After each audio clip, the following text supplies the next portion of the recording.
This is Inside Indiana Business Radio on Demand for the morning of November 9th, 2022, brought to you by That's Good HR. I'm Wes Mills.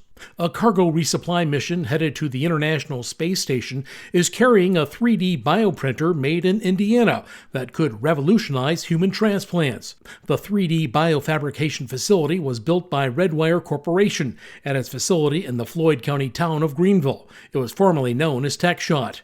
Redwire Vice President of In-Space Manufacturing and Operations, Rich Bowling, explained what impact the Indiana-built unit could have. We are all striving toward the day when we can manufacture a complete organ, a complete piece of tissue for transplantation into someone sick on Earth. And I wouldn't say that that's going to happen perhaps even by the end of the decade, but that is something we're striving for. There's also the regulatory process that has to come along as well. This is something no one's ever done before. The rocket hauling the device lifted off Monday. It's scheduled to dock with the International Space Station today. And the fact that the space station is flying over the Earth at 17,500 miles an hour is something that's never lost on us, for sure. Texas-based lab testing company HealthTrack RX will today open its $3.5 million Clarksville laboratory. The company, which specializes in infectious disease testing, says the facility will create more than 60 jobs. The Clarksville location was selected because of its proximity to the UPS Worldport cargo hub in Louisville, supporting next-day results delivery for patients nationwide.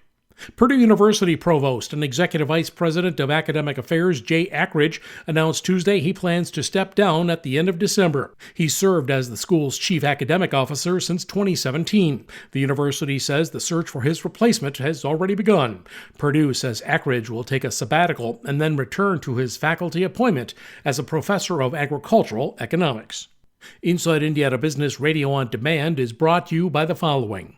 With one call to That's Good HR, your hiring challenge is solved. It's that simple. That's Good HR is the secret ingredient to strategic staffing. Have an HR, accounting, administrative, or customer service position to fill? Trust That's Good HR to make a match that's good for everyone, whether temp to hire, or a direct hire placement. For 22 years, That's Good HR has been handpicking employees and employers through a highly personal and authentic approach that delivers long-term results. Visit that'sgoodhr.com. Remember, the match matters. Get ready, Northeast Indiana. We're headed your way. Join IBJ Media and Inside Indiana Business November 29 at Fort Wayne's Grand Wayne Convention Center for Engage Northeast Indiana.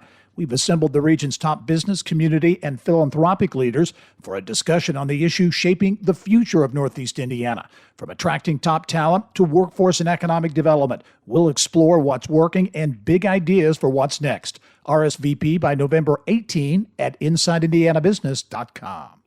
A fast food chain specializing in chicken fingers has filed suit against a shopping center in Hobart, according to our partners at the Times of Northwest Indiana. Raising Cane's alleges the mall operators did not disclose that they had already granted McDonald's the exclusive right to sell chicken products at the crossings of Hobart before Raising Cane's signed a long-term lease. Raising Cane's was planning to build a new restaurant at the site of a former TGI Fridays across from South Lake Mall in the city. Raising Cane's says it spent more than $1 million to develop the site. It wants the lease to be voided and to be repaid for the development expenses it's already incurred. Jasper-based Kimball Electronics is reporting fiscal first quarter net income of $9.5 million, up from $2.5 million during the same period last year. Chief Executive Officer Donald Sharon says the company's net sales have surged to a record-breaking level. The company also reported operating income of $13.5 million.